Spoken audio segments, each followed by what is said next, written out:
Alexandra Watkins, founder of Eat My Words and a brand name badass. I'm also the author of Hello, My Name is Awesome, How to Create Brand Names That Stick. Today on the show, we'll talk about brand names, how you can have a brand name that stands out and makes a powerful emotional connection with people. And also, we're going to talk about how you can be more creative to be a better leader. Congratulations! You are tuned into Dov Baron's Leadership and Loyalty Show, the #1 podcast for Fortune 500 executives and those who are dedicated to creating a quantum leap in leadership. Your host, Dov Baron, is the founder of FullMontyLeadership.com. He's an executive mentor to leaders like you, a contributing writer for Entrepreneur Magazine, CEO World, and he's been featured on CNN, Fox, CBS, and many other notable sites. Dov Baron is an international business speaker who was named by Inc. magazine as one of the top 100 leadership speakers to hire. Now, over to Dov Baron.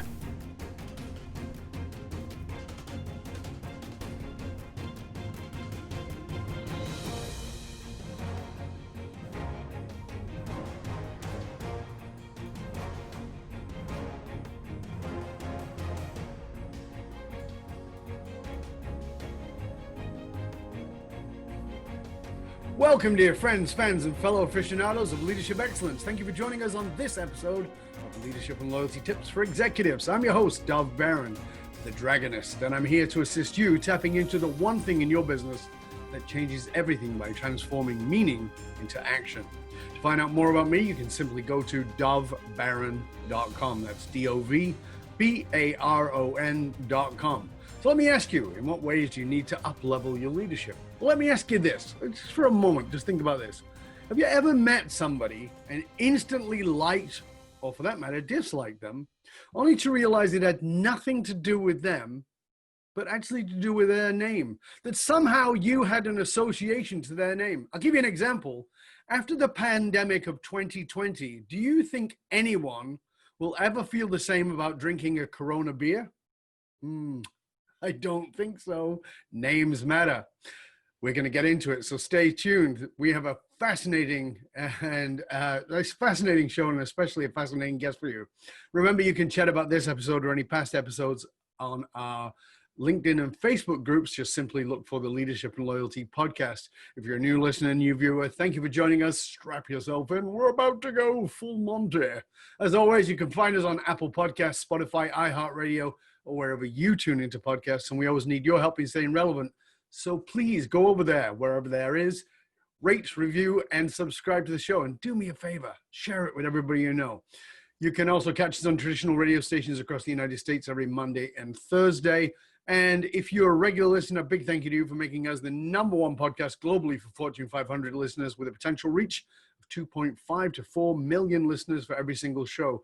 We're honored and grateful to be cited by Inc.com as the #1 podcast to make you a better leader. You can also catch us on Google Home and Alexa by simply saying, play Dov Baron podcast. In fact, if you are a podcaster or you want to be, you can come and join our community inside Podcast Delight on Facebook. There you can find out about what it is that we're really up to. I want to thank you again for sharing the show with everybody you know. All right, let's strip it down and dive right in. As I said, names matter. But how do you create a name that not only sticks, but will have a positive association to you and your organization? Well, we're about to find out exactly what that means in a moment. Let me tell you a little bit about our guest. Our guest on this episode is Alexandra Watkins. Now, she is an outrageously outspoken founder of Eat My Words, the only branding firm on the planet that specializes in creating brand names that make people smile instead of creating scratch their head. What the hell does that mean? Her clients have included Amazon, Google, Twitter, Disney, Coca-Cola, Colgate. They've all tapped into her and her creativity to find names that will move their people and move their products. Alexandra's name is in the Hall of Fame companies. Let me try that again. Alexandra's name Hall of Fame include, these are companies she's worked with and names she's come up with. The Wendy Baconator. Heard of it? Yeah. Nito Robotic Vacuum. Burger King's Mac and Cheetos. Mac and Cheetos. Wow. Spanish language school. Gringo Lingo, love that one. And the frozen yogurt franchise, Spoon Me. So let me say that again. Spoon Me. She is a former NASDAQ Entrepreneurial Center author in residence, and now recently author in residence in her San Diego pool house.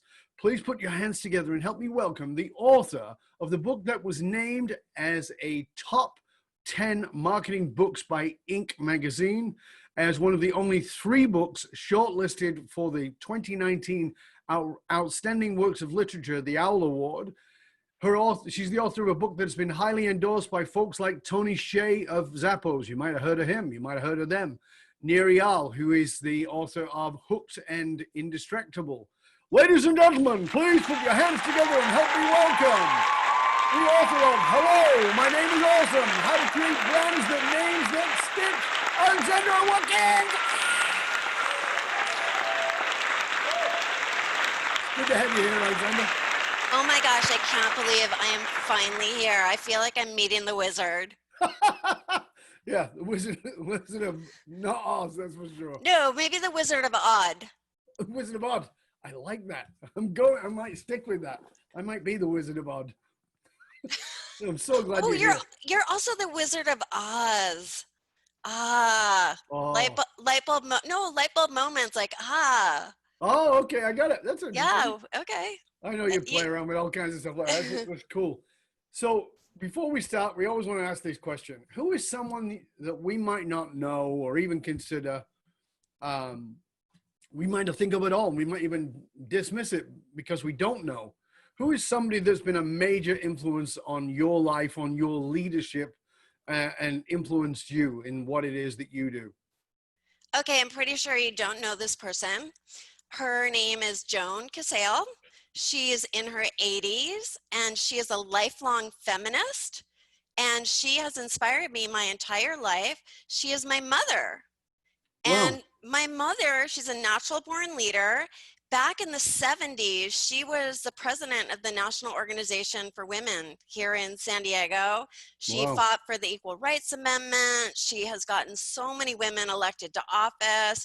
She's really an inspiration, and she has been the biggest cheerleader for me in my entire career. And even when I wanted to take crazy risks, she just kind of sometimes should either support me or bite her tongue and just let me do it anyway.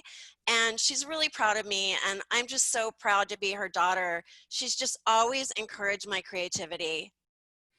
You know, I think that a lot of people answer the question with, it's a parent, and that's fine. And that hopefully that's true, for many people. However, to have that kind of a background where you're talking about, she fought for women's rights and she's gotten people elected. I mean, that's quite the statement about, it's not just your mom cheering you on in the kitchen.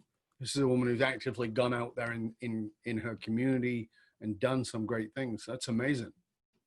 Yeah, it's really neat. And I've kind of followed in her footsteps. One of the women that she helped get elected to office, I'm now working on her campaign to get her elected to mayor.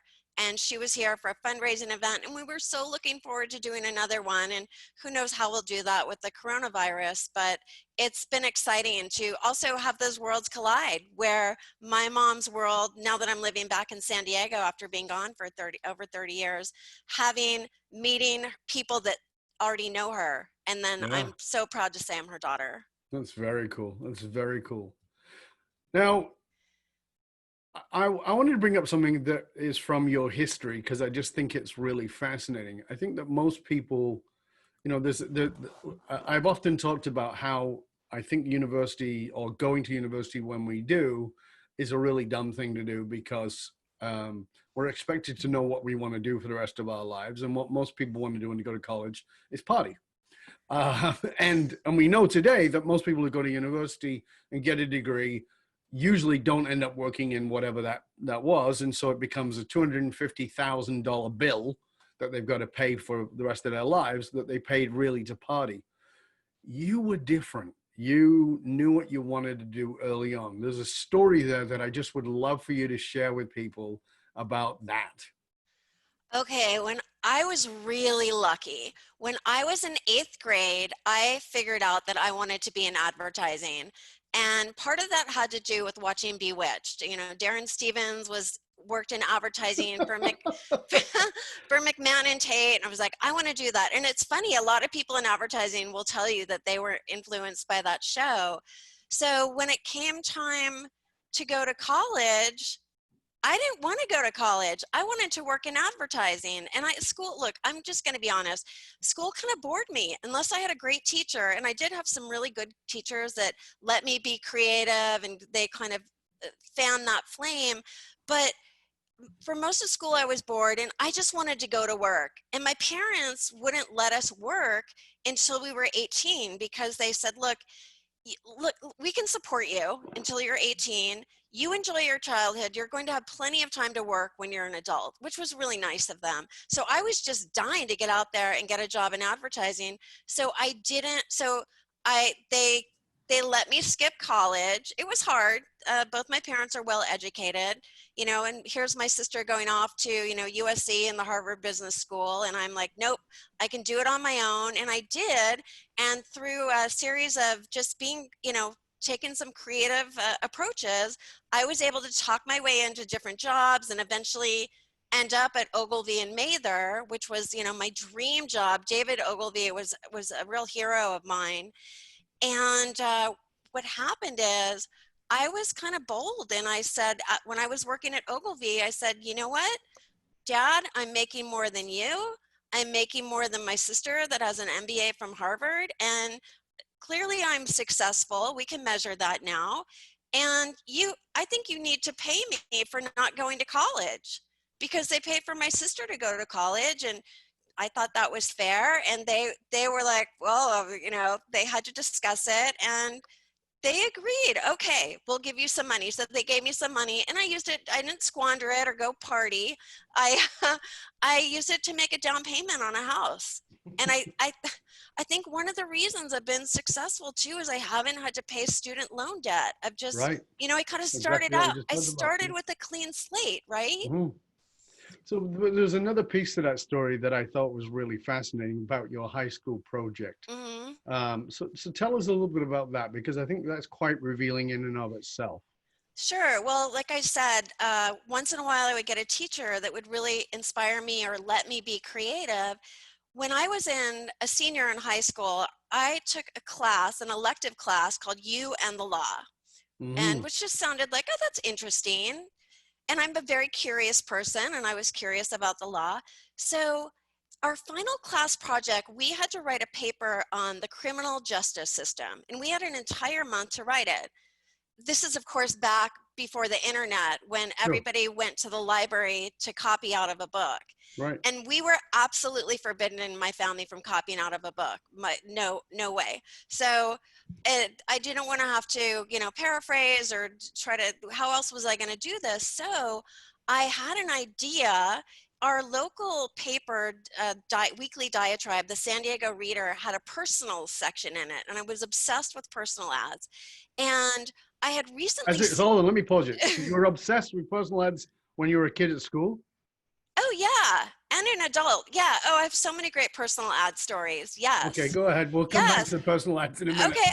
I have a really good, my mother's favorite story is another one of my personal ad stories. So I had seen these ads with these headlines that said, incarcerated white male. And I'm like, Mom, what does incarcerated mean? And she had her typical answer. My mother's a writer. She'd say, look it up in the dictionary. And I discovered incarcerated meant that they were in prison. Right. And I was so fascinated by this. And I said, hey, Mom, you know what? I could write to some of these guys in prison and get my report written that way. And she said, that's brilliant. And this is what I mean. Like, my mom would support these crazy ideas. I mean, most mothers would be like, don't you dare! Well, we hatched a plan. So I didn't want to use I wanted to write them letters and have them write me back. And I didn't want to use my parents' address. Can you imagine these guys showing up for dinner? Exactly. But You're We've been Oh my away for a gosh. while, but we're back.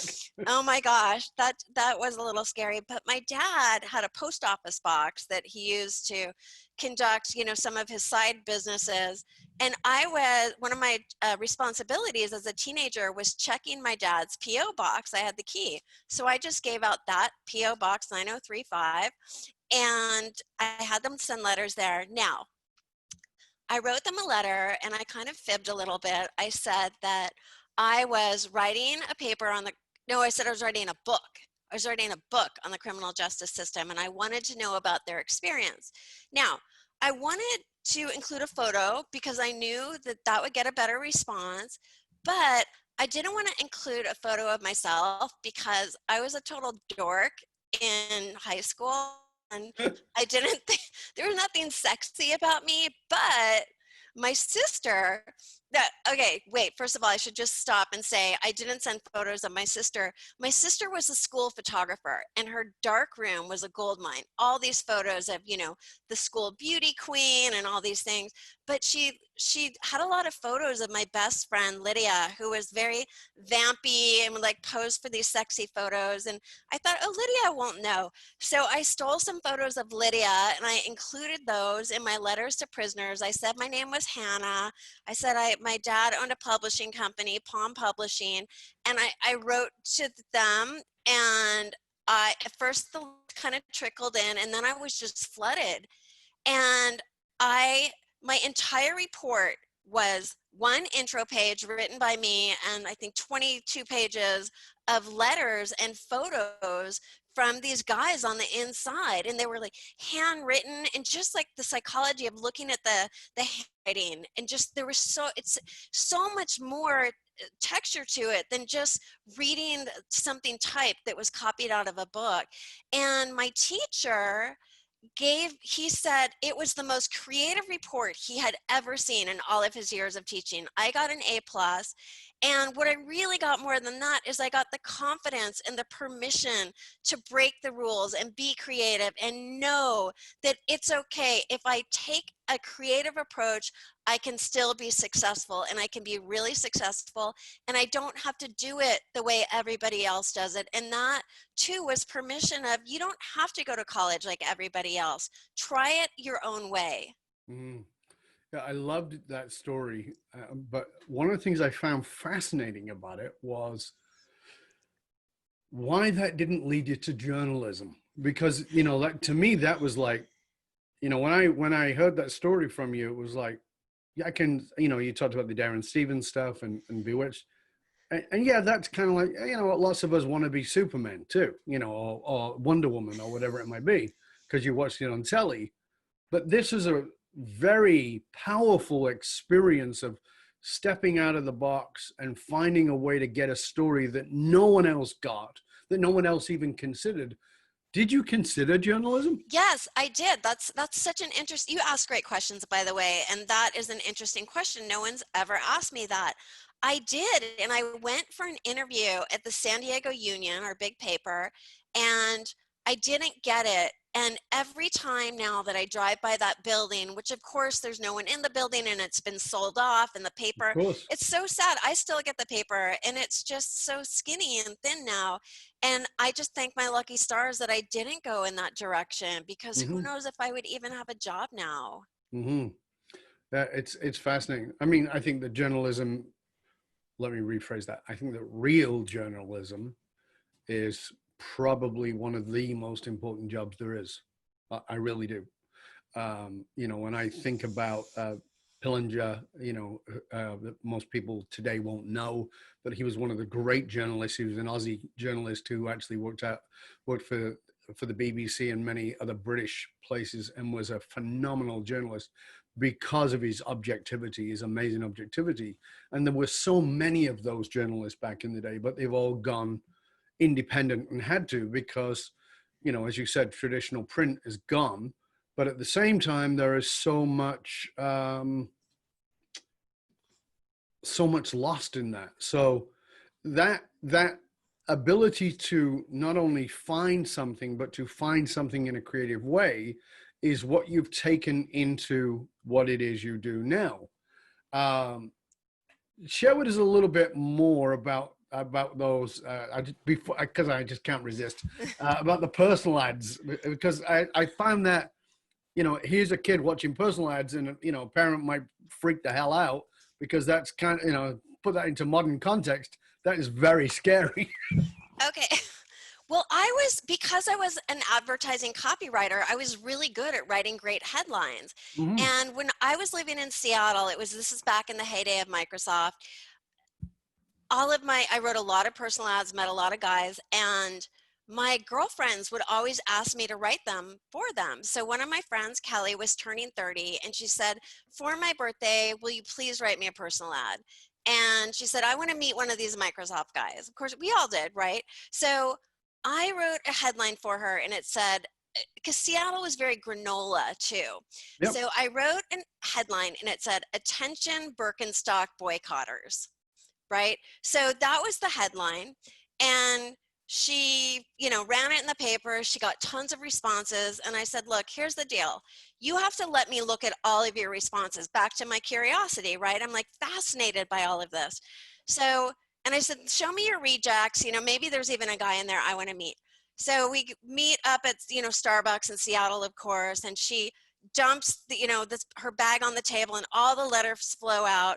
And, oh, just to backtrack a little bit, I kind of missed out on this story. When I lived in Seattle, I had a job and I had been fired. And it was one of my first copywriting jobs, and I had been fired because the guy said I wasn't senior enough, and he was hiring me at age 21. So, you know, that was a real confidence killer.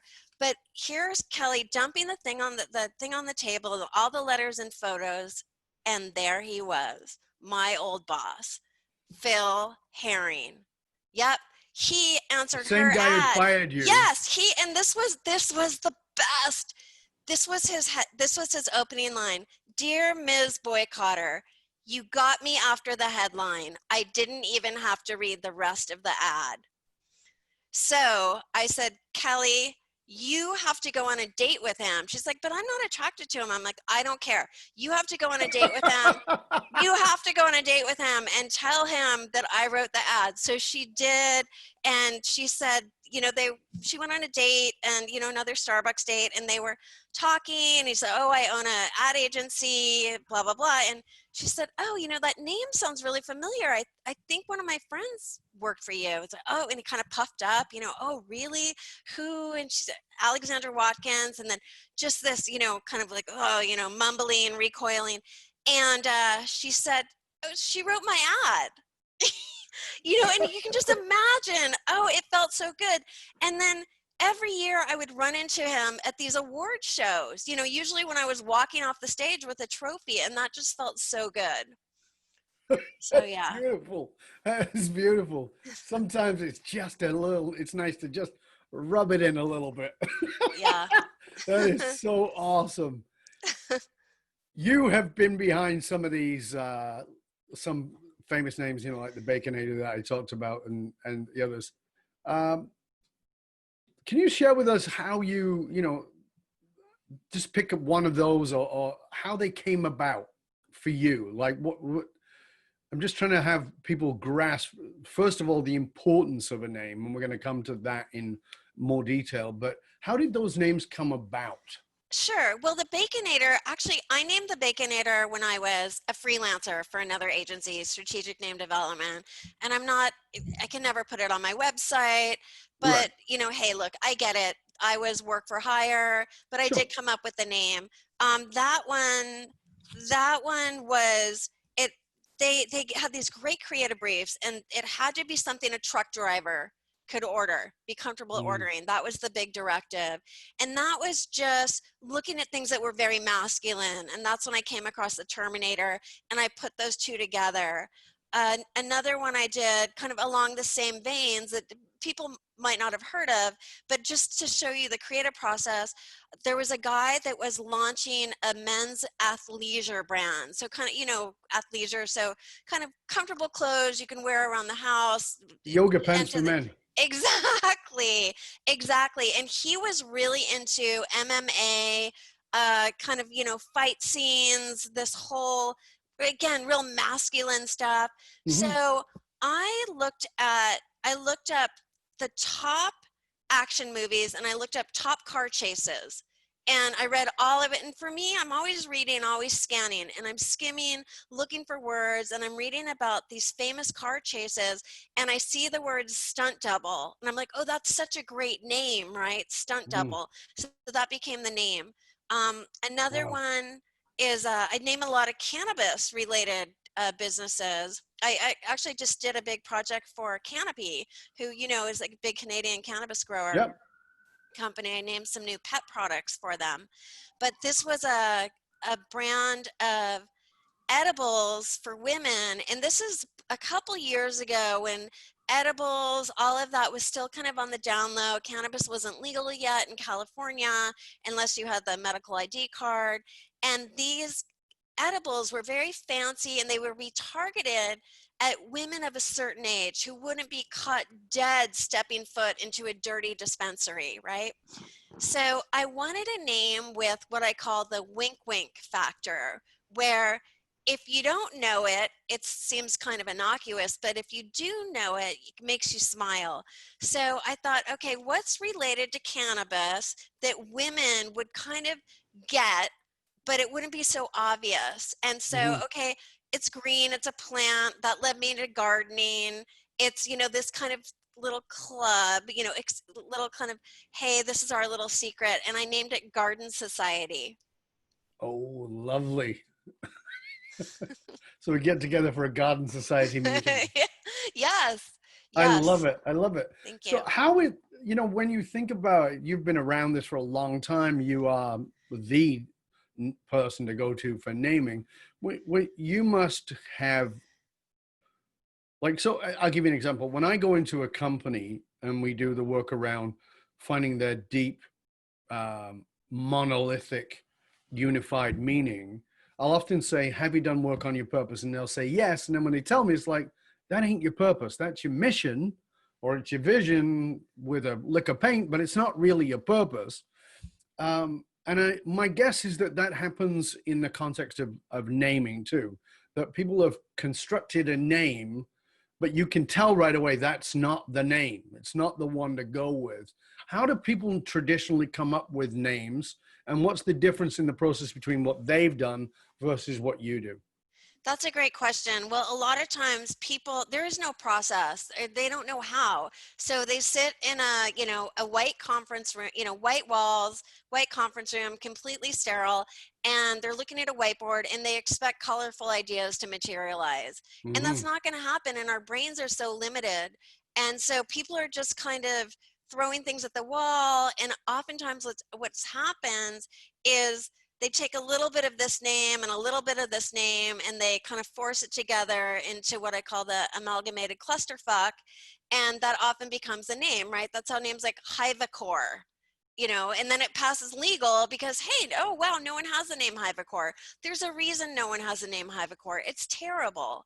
So oftentimes people are just, they're forcing things together, right? So Right. they add a couple letters on the end of a word. So they, Vana, and like Nirvana, like there's Tivana, there's all these Vana names.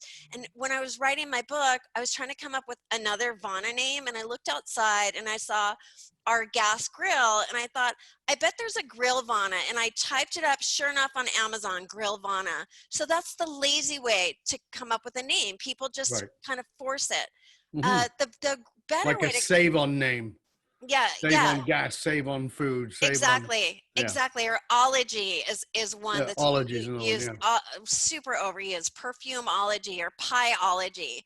They don't even make sense. So that's the lazy way to coin a name. People don't know. The better way to coin a name, I'm a big believer in names that are metaphorical or suggestive. A really good example of that are car companies, right? So think of the Ford Mustang or the Viper or the Ram truck, like Ram, it's a really masculine name, or Range Rover. So some of those, Spider, some of these like either sexy names. Oh, one that I love is the Leaf, right? Leaf says electric car versus, a name or, Rolls-Royce Silver Cloud, right? Mm-hmm. It's like, wow, that's really elite, and that Yes. sounds very luxurious and special, versus you see these alphanumeric names and they don't mean anything, right? So, and they sometimes come to mean something, like Porsche, right? I drive a Porsche, I have a 911, and like we have come to know what a 911 is and what it stands for. But hey, if you're just starting out with a clean slate, why would you want to give yourself something that's alphanumeric that's meaningless? Yeah, I think that this is, like when we do the purpose work, one of the things I say is if it doesn't emotionally grab you, it isn't your purpose. And I know that that's a big piece of the work you do in naming, because you're looking for an emotionally evocative process or name that pulls something. How do you test? Like, because I'm sure everybody thinks their name's a great name. You know, they came up with a name, and they think their name's a great name. But how do you? How would they test that? Because they think it's emotionally evocative, but you would say it's actually crap. Yeah. Well, I do have a crap test. It's called Good. it's called the Smile and Scratch Test, and it's based on my philosophy that a name should make you smile instead of scratch your head. Smile is an acronym for the 5 qualities that make a name awesome, and Scratch is an acronym for when to scratch it off the list because it makes you scratch your head. Right. So can you give us an example of that? Because you and I talked about in our previous conversation, there are companies like Google and companies like Zappos, which are nothing names, meaning they don't have a meaning. They do now because they're established, but obviously those are very successful companies, and they are likely to be the names that people will throw at you and go, well, that's, your thing's not true, because Zappos is a scratch your head and Google is a scratch your head. Oh my gosh, I love you. Yes, because people do say that. I'm And sure they do. I throw it back to this. What did you think of Google the first time you heard it? And people have to really go in the Wayback Machine and think. And I hated it. I thought it was really babyish. And there's a story that back in the day when Google was first starting, they did advertising on NPR where a live announcer was reading these ads and sponsors. And anytime this guy had to say Google, he would just cringe because it was such a babyish sounding name. And of course, now we don't think anything of it. And people, they need to remember, again, like starting out, blank slate, why would you want to give yourself any disadvantages to a name that people can't spell or pronounce or remember? So those are some of the things that people need to remember, like, hey, you're in love with the brand, not the name. Right. So a name so like Smile, the first acronym in Scratch, what makes a name awesome? One is if the S stands for suggestive. Does it suggest something about your brand? A great name that I love is Amazon, right? It suggests huge, right? Anything Amazon comes up with, whatever next crazy thing it is that they develop, it will fit under that umbrella. Right. And that's really important. Another one, impossible burger, right? Like that's a suggestive name. It suggests, ooh, what's impossible about it? Well, it's meat made in a lab. That's pretty impossible. Right. The M in Smile stands for memorable. What makes your name memorable? Okay, your last name is Baron. That's easy. You can say like the Red Baron, right? I'm sure you might say that once in a while. Your name's easy to remember because it's associated with something that's familiar to people. Right.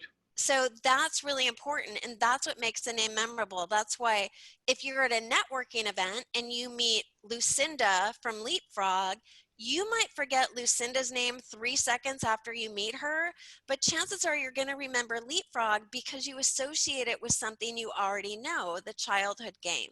Right.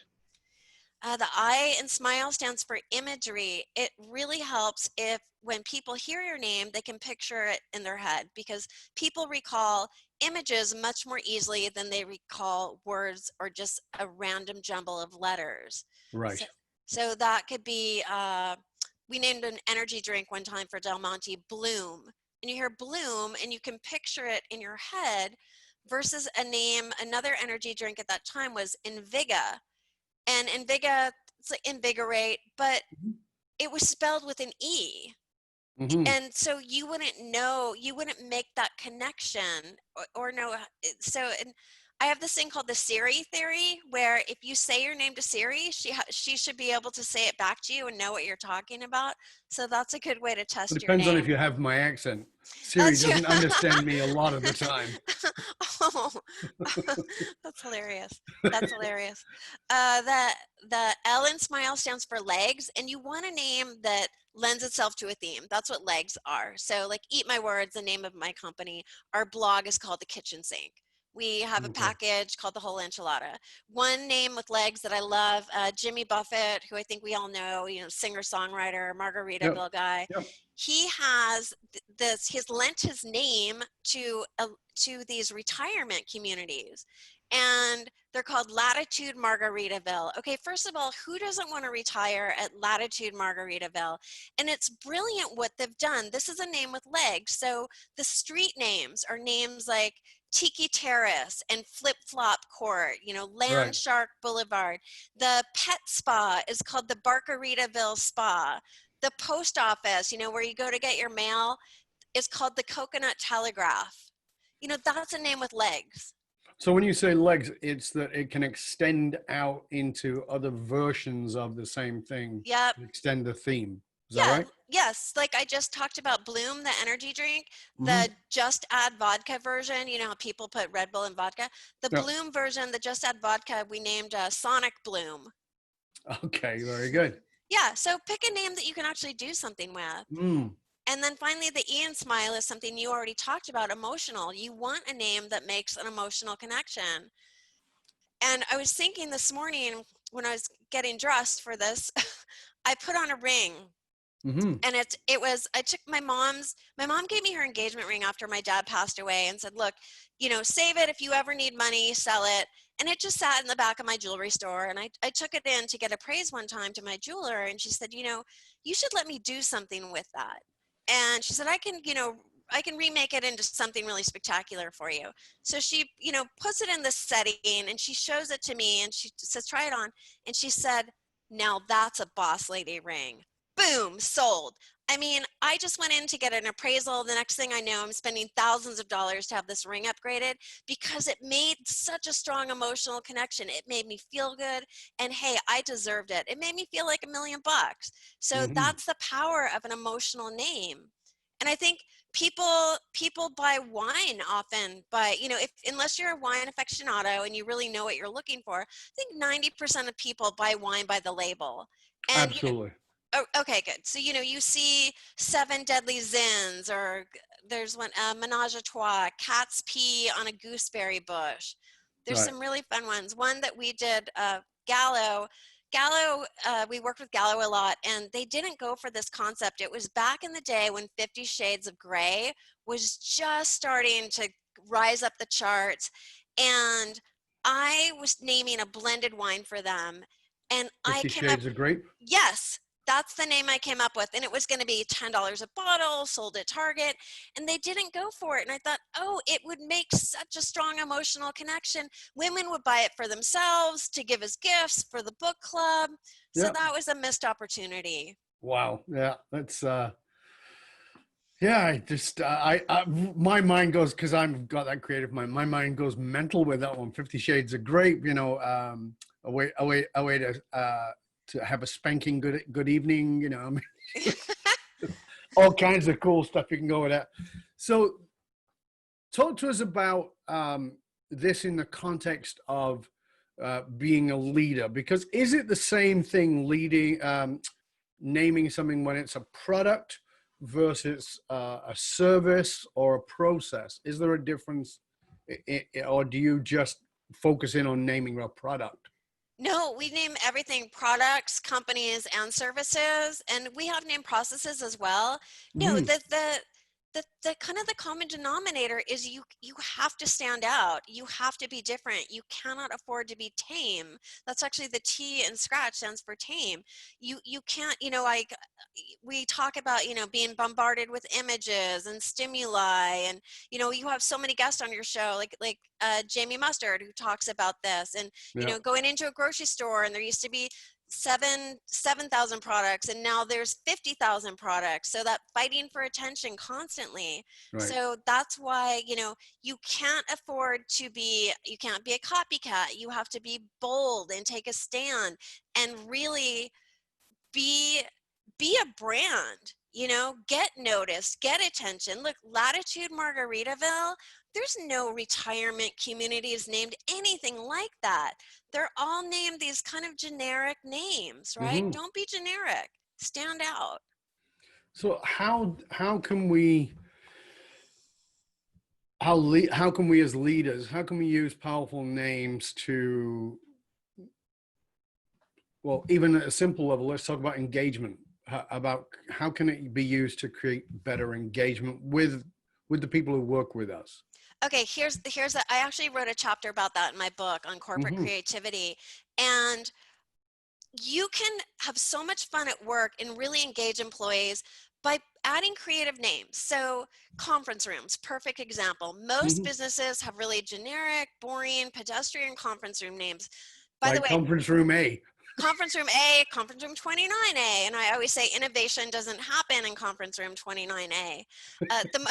Most businesses, so many name them after cities, right? Paris is the most popular conference room name I discovered. Mm. But what if you just empowered your employees? Hey, let's have fun. Let's rename all of them. And you know what? Just put them on Post-it notes for now. Just try it. Okay, it's not going to cost you anything. So here's some examples of creativity. Etsy, we know Etsy is very, crafty marketplace. They have crafty conference room names.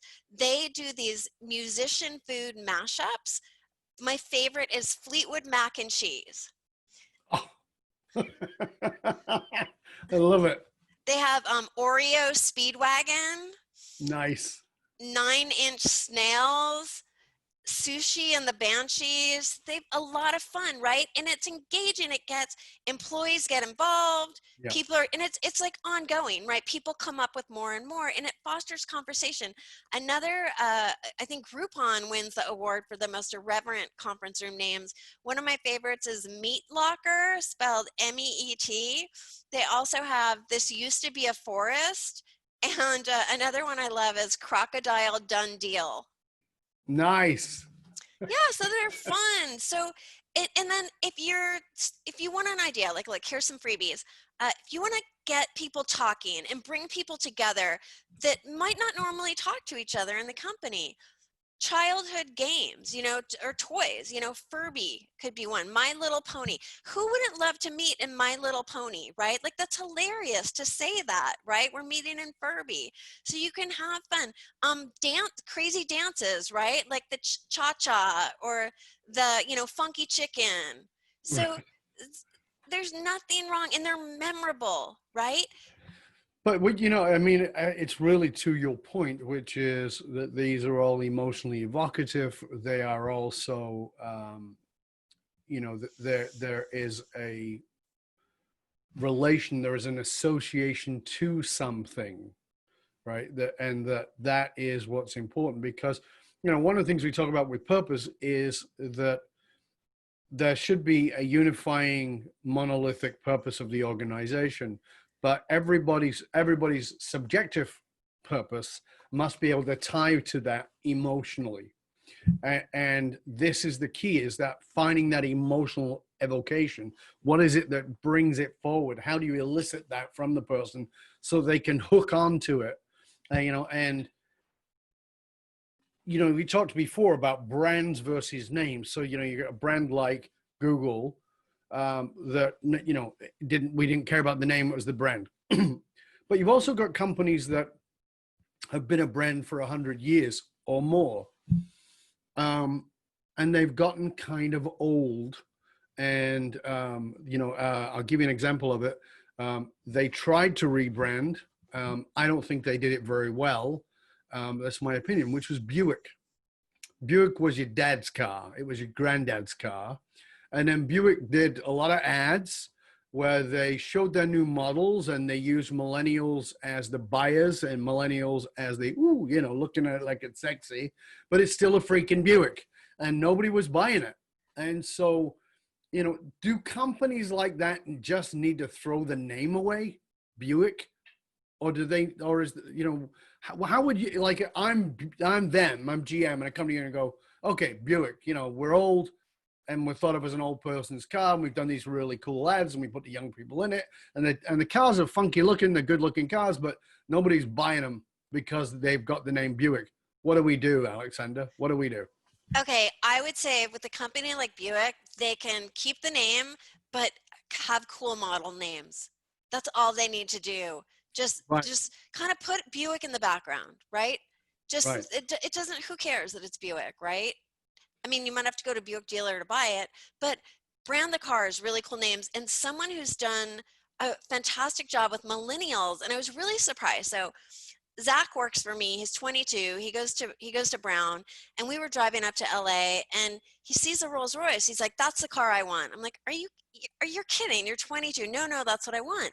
And I was on their website the other day with someone, and I saw they market to millennials, and they're so badass. Like, you would not expect Rolls Royce to be badass at all, but their cars, there's one, it's targeted at women, and it shows this young woman with a fire hose washing her car, just having a blast. And it has this very, be sure to wash and maintain your car. And, here she is with a fire hose. So they have fun with their name, and they juxtapose this very kind of serious British, Mm-hmm. staid language with these badass pictures. And they have cool names for their cars too. Hold on, let me see. I don't, okay. They have, Phantom, of course, is always cool, the Phantom Ghost, Mm-hmm. but they still have these names. Dawn is the name of one of their cars that's targeted at women, but I was thinking, like, Motormouth would be something, like, that would be a fun blog name, right? Motormouth for a car Right. company. Mm-hmm. So car companies, they do it so well. Just so Buick, they could keep all those things you just talked about, change the names of the cars and have them be cool, badass names. So it's about when it's an old name like that, it's about putting the brand name um, in the background and Yep. putting the model name in the front.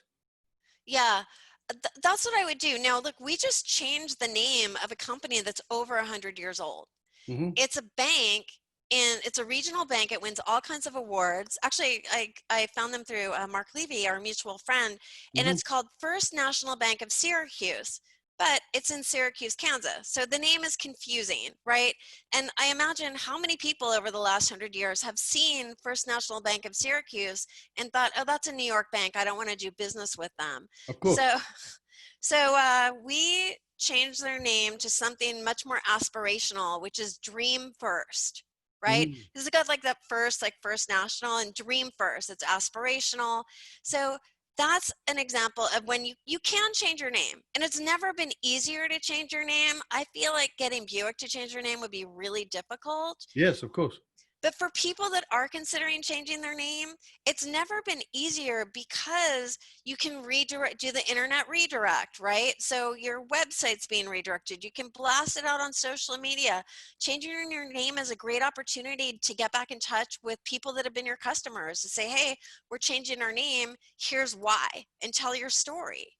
Uh, we we That's we interesting. we Yeah. didn't So we here's didn't why. yeah. And Mm. we change names all the time. We're changing the name of a lot of companies outgrow their names. Yes, And that's the R in Scratch is restrictive, because people start, like Canadian Tire, right? You must be familiar with Canadian Tire. And absolutely. for your listeners that aren't, Canadian Tire sells way more than tires, right? I always say they sell, tools and toys and trampolines and, tropical Plants. plants. Right. Yeah. Lots of things that aren't tires. Now, everyone in Canada knows that by now. But if Canadian Tire wanted to roll into the US, they would have to spend, a gazillion dollars telling people we're more than just tires. Yeah, So exactly.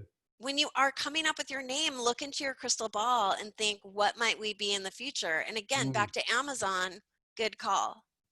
So, who's done that well? Who has, like, transformed a name well, and who's not? Because we're looking at leaders here who are maybe running large companies, and my guess, as we as we're recording this, is that there will be companies that are going to be massively restructured after the pandemic. They are going to, the form in which they were in is going to change. How they do business is going to change. I say constantly, there is no getting back to normal. Normal's done. Something else is coming. It's not a new normal. It's something else altogether. And as a result, people will likely change the way they've done business. And maybe they need to rebrand. Maybe they need a new name for their service. Who's somebody who's done it well? Someone who did it well was Dunkin' Donuts, just dropping donuts. And that is something they thought about doing years ago. And I know the former CMO, Bob Purcell, and he told me he had that idea, but it just took a long time for them to pull the trigger. When they dropped donuts, suddenly they dropped, breakfast went away. Bad for you went away. Now they're just Dunkin'. And that's a nice, simple name change that worked. Another one, Jamba dropped juice. People used to think juice was very healthy. I'm sure you know, because you eat very healthy. Juice is not necessarily healthy. It's full of sugar. Mm-hmm. Unless it's spinach juice, like I drink, drink every day. So those are two wise decisions. A company that didn't do it well is Weight Watchers. And I love Weight Watchers. I'm a big fan. They have a fantastic online community. They got online right. Mm-hmm. They have been run really well. But what they did is so many companies now are going after millennials. And so they thought, well, we'll just drop Weight Watchers. There's a lot of baggage in our name. Yep. And be WW. Well, guess what? WW is completely meaningless. And sure, now they've done all these ads. We know Oprah, I think, is even talking about it, but that's now. Will people know what WW is, 10 years from now? No, it doesn't say anything. And to further prove this is a bad name, what's their domain name? www.ww.com. Like, it's a pardon the pun, it's a mouthful. Mm-hmm. So they didn't think, and I've talked to some women who work for Weight Watchers, and they say they just all talk about what a bad decision it was. And I wonder, will they go back? Now, a company that did go back was Tribune Publishing, and they changed their name to Tronc, TRONC, Tronc, like in the trendy.com days, like Tronc, right. We're going to be Tronc. Tronc is a horrible name. It sounds like a monster from a Frankenstein movie, Tronc, or like something heavy. And so they went back to their original name, Tribune, I think it's Tribune Publishing. So before I go any further, one of the things I wanted to just ask you, because I'm a great believer that we are formed in our childhood. And what I mean by that is psychologically, that we're formed in our childhood, and that there are things in our childhood and even formative years, even as far as our early 20s, that form the direction of our lives, that may make no sense to somebody who doesn't have that ability to look back on your life. They see you in this moment, they go, oh, I guess you were always, which of course is ridiculous for any of us. You talked about being this super curious kid, being bored at school, the personal ads with inmates, etc., and using that creativity and curiosity. But you also traveled a lot, and you went to some, shall we say, non-traditional locales, like Libya and Zimbabwe, right? Yes. So how did that impact you, and why did you go to those places? Well, I like to go places people haven't been. And Libya is kind of a strange one. I was going to Egypt, and my parents traveled all over the world. They wrote a book called The World Travel Planner. And my mother, when I said, I'm going to go to Egypt, she said, oh, you have to go to Libya too. Now you can imagine, like, whose mother says that, right? You have to go to Libya too. Yeah, most mothers don't go to Libya.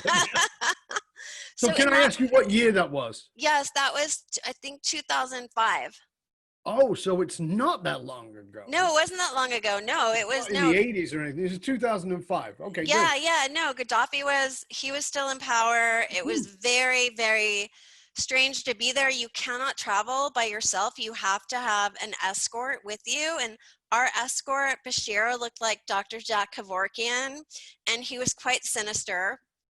So we were followed and monitored, and these two guys I was with, we tried to run away at some point, like go off on our own at night. We were supposed to stay sequestered in the hotel, and we didn't. We just wanted to get out and go shopping and like see what was out there. And then we're out in some night market, and the next thing we know, some like van pulls up, and we get thrown in, and we're hauled back to the hotel. And he says, we can take you to prison. And we're like, oh, that's terrified me. So yeah, Libya was an adventure. I love adventure. How long were you in Libya? Probably 10 days. So I was having this conversation actually about Libya with somebody on Friday night. I want people to grasp, I mean, aside from the not trusting foreigners, which I know they didn't, and probably with very good reason, because you said that people had desecrated sacred places and all the rest of it, so they didn't trust foreigners. I understand that. But as you sort of walked around, can you give us a feel of what Libya felt like in 2005? It was, What it looked like, what it felt like? it was, it's many parts of it are beautiful, especially along the ocean, and like seeing these shipwrecks where you would see a ship just vertical, like stuck just right offshore. You would see ancient ruins that they didn't really care if you went in, and some like the famous one like Leptis Magnus, you really needed a guide, but there was other ones where they were mowing them down and gonna put up a shopping mall. And it was horrifying to see. They were, not trusting of foreigners. I was a real curiosity because I was a woman who wasn't, shrouded or covered up in any way. I remember going to this museum in Tripoli, and our tour guide was a young woman, and she told me, she said, off to the side, all men are pigs. I just remember saying that and thinking, wow, this is a not a place I would want to be a woman living in. But there's some, look, I'm going to tell you, one of the best meals I ever had in my life was at a gas station in Libya. I had these insanely good lamb chops, right? They have a lot of lamb. The olive oil there was great. There's some interesting things, but then, there's a website and book called Crap Souvenirs. And I bought those little sand in a bottle sculptures. Yep. And I have one from Libya, and it's just so tacky looking and poorly made. And yeah, they had some, like, but you know what? The people that's the lot they were given, and they were doing it. But I'll tell you, the kind of the thing that freaked me out more than anything is the paintings of Gaddafi everywhere you went, giant billboards. You'd go to a hotel, and there would be, almost a life-size portrait of him. And that's just a fascination for me. And I've always been interested in going to these places and wondering, do they believe what they're being told? And North Korea is a fascination. And I did want to go there, and my mom she was okay with that too. But then, it just wasn't a good time to go. And of course now I wouldn't go. But, these people on the other side in South Korea at the DMZ, the demilitarized zone, they float these, near there, they float these balloons over into North Korea with these little thumb drives that they can put in their computer. So they're now starting to see, like, hey, it's not what we've been told. Look at the difference between South Korea and North Korea. So I think North Korea will fall in our lifetime. I really do. I think Kim Jong-un is going to be out of there, and it's going to be fascinating. I went to Cuba a number of times when Castro was in power, and I have friends there, and they thought they would never get off the island, and they were just stuck. And now they have some freedom to travel and start their own businesses. It's amazing. Yeah, it's exciting. It's exciting. One of the things I like to ask my guests is, I think that many people hold this term negatively. However, I have never met anybody who's truly successful who didn't have one. What are you obsessed with? And Oh, how has that influenced the way that you do business, the way that you lead? well, okay. Right now I'm obsessed with, I don't know if it influences the way I lead, but it certainly has helped me connect with some leaders. And right now I'm obsessed with creating anagrams. And that is where you take a word or a name and you put it in a blender, push on, and then it spits out a completely different word or words. So my own name, I started to become fascinated when I tried it with my own name and came up with two. The first one is Alexandra Watkins, also spells drink a sealant wax. But the one that I'm most proud of, that's a little naughty, is Alexandra Watkins spells an award in sex talk. An award in sex talk? Yep. That's awesome. Thank you. I finally told my mom and she thought it was great. So I took the liberty of, because I had a feeling you would ask that question because I listened to your show, I took the liberty of anagramming some names, your name and some names of your guests that I know personally that I thought would be okay with me maybe embarrassing them with some fun My anagrams. name is such a short amount of letters. I imagine that would be more challenging. Your Less name to was play with. your name was challenging, but I came up with your porn name. Well, Are my you? porn name. I Yeah, must know my porn name. your porn name is Don Bravo. Don Bravo. Oh, I Uh-huh. love it. Isn't that great? I love I mean, it. it sounds real, right? It Don does. Bravo. Okay, that can be the name when you check into hotels under or you don't want to be identified. You're Don Bravo. Oh, you Don could Bravo. even change the name on your LinkedIn screen. You know, on Zoom, how it has your name on your Zoom screen. You could be Yeah, Don Bravo. See if that's anyone awesome. figures it out. Okay, Jamie Mustard, who we both know. Yeah. Jamie Mustard is just a mermaid. Oh, I can't wait to tell him that one. Tony Dorso, Yeah. who you had on, I'm going to be on his show. He also has a feminine name, Rosie Donut. Rosie Donut. Oh, you gotta Yep, love that. yep. That's it. Okay, That's it. That's his. If it ever goes trends, that's who it'll be Rosie Donut. That's his okay. trans name, Rosie Donut. Oh my gosh. Okay, Jeremy Ryan Slate, like he's Yeah. hilarious, right? Okay, he has two. Okay, one is a jester many rely, and he is a jester many people rely on, right? He's Yes. very funny. But the one, I couldn't believe this because he lives in Jersey, right? Mm-hmm. And Jeremy Ryan Slate also spells Jersey Reality Man. What? Yeah, Oh, he will love that. yeah, he will love it. He will He love will it. love that one. Okay, and then the other one, near Eyal, who you had on recently, Yeah. author of Indestructible, who I love. So Near has a very short name too, just 7 Yeah. letters. I couldn't spell anything, so I added the name of his book, Indestructible, and I got 2 that are so good. I've already sent these to him. I couldn't wait. So Indestructible is all about mastering the art of, or mastering the skill of the century, not being distracted. So the first anagram of his name is the frame of mind people are in before they buy his book, which is ideally in scatterbrain. Oh. And then his second one is what I thought would be a good name for his 365 day a year calendar, you know, with like the Yep. little line every day, and that scatterbrain daily line. Very good. Yeah, so those are So do you fun. do these as kind of like, is it for you, is that a creative sort of stimulus? Yeah, Because it's I know fun. for me, like, you know, one of my quotes years ago was, the purpose of reading a book is not to fill you with wisdom, but to inspire you to your own. And I read a lot, you know, every day.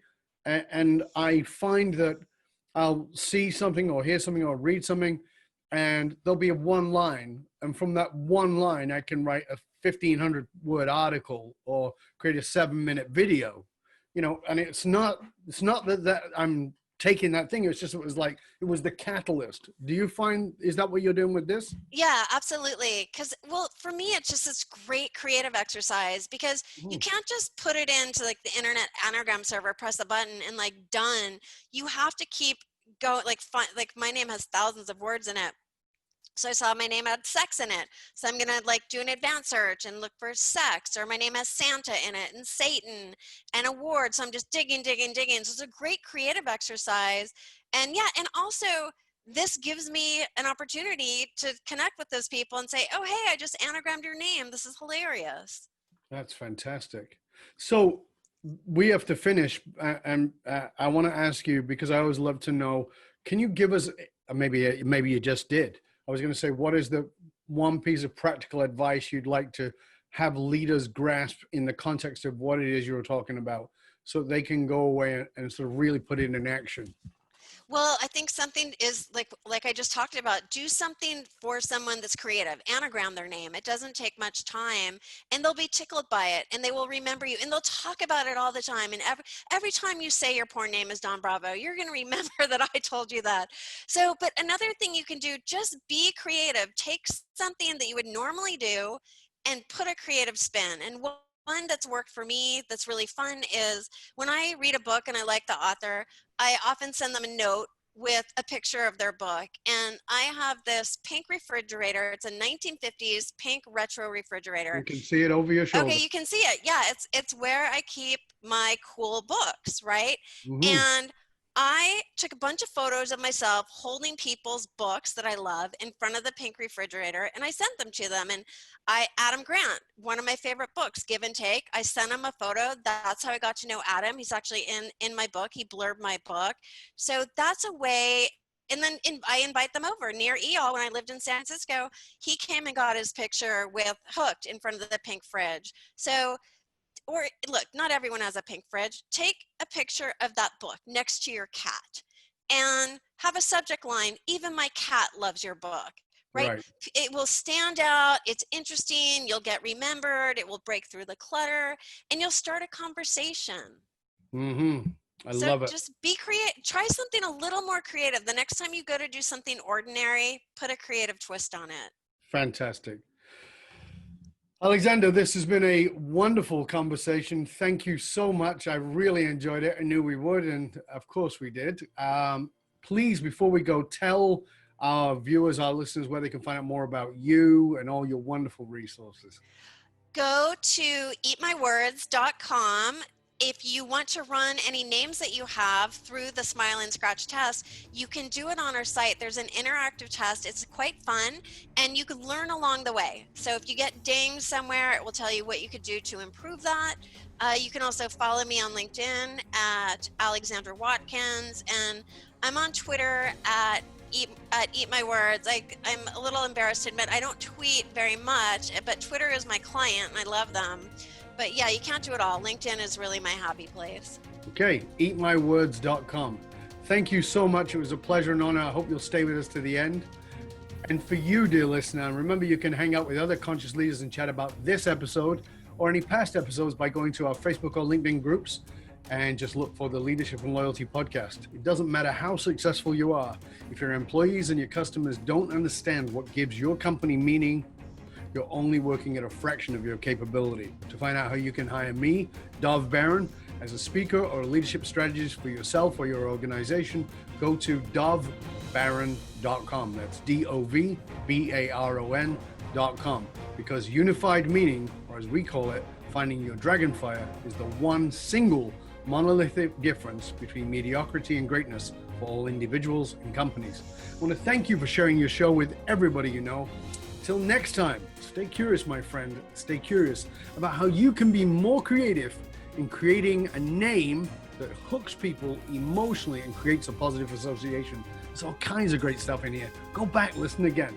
I'm Dov Baron. I'm here to assist you tapping into your dragonfire to reach that next level of clarity, focus, purpose, and profit in your business, your life, and your leadership and impact. And I am out.